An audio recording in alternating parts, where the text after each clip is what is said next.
अब हर बार ऐसा जरूरी नहीं होता कि रिप्लेसमेंट किया और बस पहली बार में रिप्लेस करते ही सॉल्व हो जाएगा। ऐसा नहीं होता। कभी कभी मल्टीपल टाइम्स रिप्लेसमेंट्स करने पड़ जाते हैं।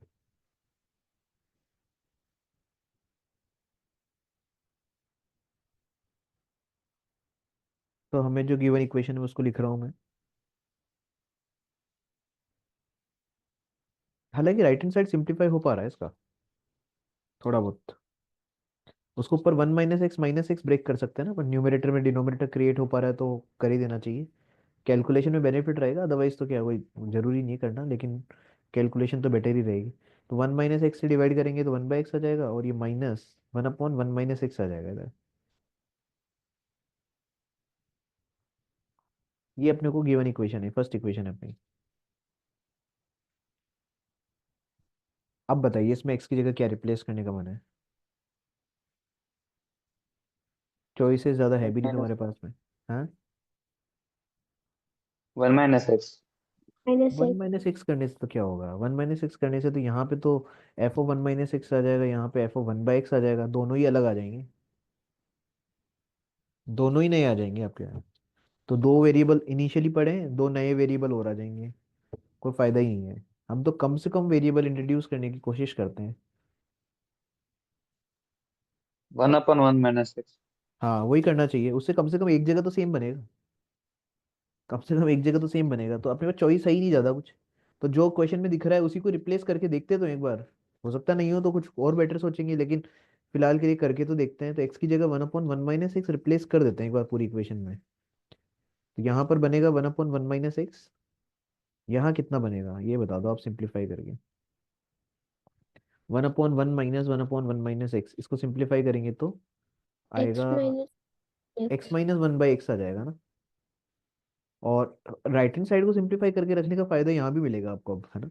इधर तो 1 - x ही, और ये तो सेम ही चीज है ना, इसमें वापस रिप्लेस करेंगे तो हमें पता है x - 1/x आएगा इसमें तो। यही हुआ है तो देख लो। यस। तो राइट हैंड साइड को सिंप्लीफाई करने का भी फायदा रहा। ये क्वेश्चन नंबर 2 है, लेकिन चक्कर ये पड़ा कि अभी दो इक्वेशन है ना, तीन वेरिएबल हो गए। दो इक्वेशन में तीन वेरिएबल हो गए, एक ये है, एक ये वेरिएबल है, और एक ये वेरिएबल है, ये अननोन है। तो दो इक्वेशन तीन वेरिएबल सॉल्व नहीं होते भाई। तो फिर क्या किया जाए, तो फिर एक इक्वेशन और बनानी एक्स पड़ेगी। 1/x। 1/x से तो नहीं फायदा होगा, 1/x से तो नया ही आ जाएगा फिर से। बताओ कहाँ फायदा हो रहा है आपको, कहाँ दिख रहा है फायदा होते हुए एक्स की जगह 1/x डालने में। यहाँ पर नहीं हो रहा फायदा इससे भी। इसमें भी बनेगा x/(x - 1) बन जाएगा, जो तो कहीं था ही नहीं, वो तो फिर नया और आ जाएगा। मतलब एक और वेरिएबल नया, और यहाँ भी कुछ अलग आ जाएगा। तो ऐसा कुछ बताओ रिप्लेसमेंट, ताकि कम वेरिएबल इंट्रोड्यूस हो। जो ओरिजिनली रखे हुए हैं, इनमें से ही कुछ इंट्रोड्यूस, मतलब वापस से क्रिएट हो जाए तो बढ़िया है। नहीं तो फिर तो आपको बहुत सारे इक्वेशंस बनाने पड़ जाएंगे। तो अब एक चीज मैं बताता हूँ, ये जो फंक्शन है ना, ये बड़ा मस्त फंक्शन है ये वाला, 1/1 - x वाला। ये अलग से ही पूछ लिया जाता है, जैसे मैं बोलूँ कि f(x) दिया हुआ है, 1/1 - x दिया हुआ है सपोज।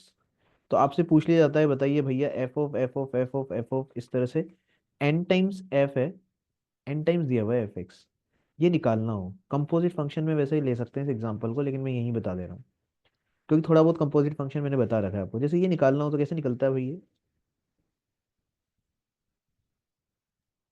अंदर वाले का वैल्यू निकालेगा f(x) का, फिर पहले तो अगले एफ वाले ऑफ के एफ लिए एक्स वो निकालना x पड़ेगा को। ना। वो हाँ, निकालना। पहले तो f(f(x) निकालना पड़ेगा ना भाई सबसे पहले तो। हाँ। तो x की जगह वापस ही रिप्लेस करेंगे 1/1 - x, तो ये तो अभी थोड़ी देर पहले किया था, x - 1/x बन जाएगा। अब फिर हमने वो तीन बार वाला निकालना पड़ेगा, f(f(f(x) निकालना पड़ेगा। ये बहुत अच्छा फंक्शन है, ये कई बार पूछा गया है पहले भी, प्रीवियस ईयर्स में भी। इसीलिए मैंने इसका एग्जांपल यहाँ डाला है ना। तो अब फिर से जब x की जगह वन रिप्लेस करो आप, वही जो भी इस पूरे चीज को उठा करके वहां पुट करोगे ना ओरिजिनल वाले में, x - 1/x यहाँ रिप्लेस कर दे रहे हैं अपन। किसको उठा के रखा है मैंने, f(f(x) को उठा करके पूरा का पूरा पुट किया x की जगह फंक्शन में। तभी तो ये बनेगा ना। तो इसको एलसीएम लेने पे फायदा दिखाई पड़ेगा आपको, ये x ही बन जा रहा है। सही है भाई, x ही हाँ। बन जा रहा है तो। यस। इससे तो पैटर्न पता चल गया मतलब अब तो। मतलब अब तो अपन जैसे ये n टाइम्स दिया हुआ है, तो अब आपको बोलना पड़ेगा सर n कितना है, n का वैल्यू 3 का मल्टीपल है, या 3n+1 टाइप का है, या 3n+2 टाइप का है। यदि n का वैल्यू 3 का मल्टीपल हुआ तो क्या आंसर हमेशा एफ एक्स आ जाएगा, ओ सॉरी एक्स आ जाएगा क्या? If n is equal to हाँ 3 के टाइप का नंबर हुआ, then this function is equal to हो जाएगा डायरेक्ट x, क्योंकि तीसरी बार में x बनेगा। अब चौथी बार में वापस क्या बनेगा, जैसे f ऑफ एफ एक्स पूछता मैं, तो ये बन जाता ना यार वापस से। फिर पांचवी बार में ये बनेगा, फिर छठी बार में वापस से एफ एक्स बन जाएगा, सातवीं बार में फिर ये बनेगा, आठवीं बार में ये बनेगा, नाइन्थ बार में फिर से एफ एक्स, वो सॉरी एक्स बन जाएगा। ऐसे चलता जाएगा ना, n=3k+1, मतलब साइक्लिक पैटर्न में घुमाता जाता है ये हमेशा। तो इस केस में बन जाता 1/1 - x, और n=3k+2 होता तो बन जाता है x-1/x बन जाता है।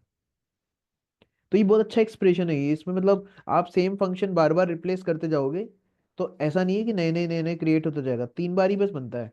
ये एक तो खुद एफ एक्स बनता है, एक आपका x-1/x बन जाता है, और एक x बन जाता है। बस फिर तो साइकिल रिपीट होने लग जाती है इसकी, है ना। तो ये फंक्शन का अलग से मैंने बता दिया कि ये फंक्शन बड़ा मस्त फंक्शन है। अब तो फिर आप बता ही सकते हो कि x की जगह सेकंड, मतलब जो भी इस क्वेश्चन में क्या रिप्लेस किया जाए, भले तो फर्स्ट इक्वेशन में भले सेकंड इक्वेशन में, आपकी इच्छा है हो तो। वापस एक्स को 1 - 6 करेंगे सेकंड में। हाँ सेकंड में कर लो आप, और क्या। सेकंड इक्वेशन में x की जगह 1/1 - x रिप्लेस कर लेते हैं एक बार और, उससे इस पैटर्न का फायदा मिल जाएगा आपको। तो x की जगह वापस से मैं रिप्लेस कर रहा हूँ इस सेकंड इक्वेशन में। अच्छा क्वेश्चन है ऑब्वियसली, ये तो बढ़िया एग्जाम्स में पूछा जाएगा। 1/1 - x रिप्लेस कर लेते हैं, तो ये वाला टर्म क्या बनेगा, इन इक्वेशन 2 कर रहे हैं ना, इन इक्वेशन 2, पहले अपन ने इन इक्वेशन 1 किया था। हाँ, इक्वेशन 2 में यदि मैं रिप्लेस करूंगा तो ये तो बनेगा, अब तो हमें डायरेक्ट पता है कि x-1/x बनता है, तो इसमें करेंगे तो ये एफ एक्स बन जाएगा, करके देखो आप।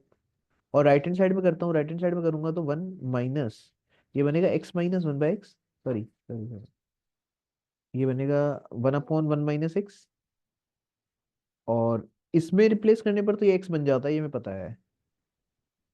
ये थर्ड इक्वेशन हो गई। तो 3 इक्वेशन बन गई है, अब दो चीजों को एलिमिनेट करना है अपने को। अब तो आप ही लोग बताओ कैसे एलिमिनेट करूं, इनको हटाना है, ये सब हटाना चाहता हूँ मैं ये सब। तो ये सब कैसे हटे?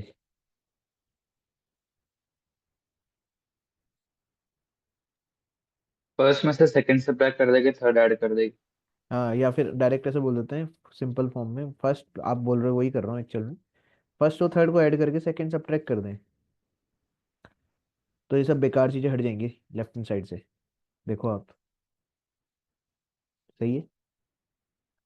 और right hand side, left hand side अब क्या बन जाएगा, फर्स्ट और थर्ड को ऐड किया मैंने और सेकंड सब्ट्रैक्ट किया, तो लेफ्ट हैंड साइड में तो 2f(x) बन जाएगा। राइट हैंड साइड को हाँ। भी देख लेते हैं, फिर राइट हैंड साइड में 2 तो सब जगह से कॉमन ही आएगा, और हम्म। फर्स्ट और थर्ड को ऐड करेंगे, तो 1/x -1/1 - x। अब यार ये तो कैलकुलेशन है यार, इसमें मेरा कोई रोल नहीं है। तो ये 1 - x -1/1 - x, और इसमें से सेकंड सब्ट्रैक्ट कर रहे थे ना, तो -1 + x और प्लस x-1/x, ऐसा कुछ है ये। तो कुछ कैंसिल वैंसिल हुआ है तो देख लो, ये कैंसिल हुआ एक तो, ये कैंसिल हुआ, और तो कुछ कैंसिल नहीं हुआ शायद, हाँ नहीं हुआ। तो ये आ जाएगा 2, 2 भी कैंसिल हो गया, 2 कैंसिल कर लेता हूँ। f(x) = आ रहा है, इन दोनों को साथ में रख लो, और इन दोनों को साथ में रख लो, तो इन दोनों साथ, पहला लास्ट वाला साथ रखना तो फायदेमंद हो गया, वो तो 1 ही आ गया। और -2/1 - x आ गया, देखो कितना सिंपल फंक्शन आ गया, यही आंसर है। तो क्वेश्चन तो बहुत अच्छा है ये, इसको स्टार मार्क भी किया जा सकता है, बढ़िया एग्जांपल है। इस बार आपको 2 बार रिप्लेसमेंट करना पड़ रहा है, और उसमें फिर आपको ये फिर थोड़ा देखना पड़ेगा कि जो एक्सप्रेशन है, ये शानदार एक्सप्रेशन होता है। इसमें x की जगह यदि आप रिप्लेस करते जाते हो बार बार 1/1 - x, तो एक साइक्लिक पैटर्न बनता जाता है। उस वजह से क्वेश्चन सॉल्व हो पा रहा, नहीं तो फिर नहीं होता, नहीं तो फिर नए वेरिएबल फंसते जाएंगे हमेशा।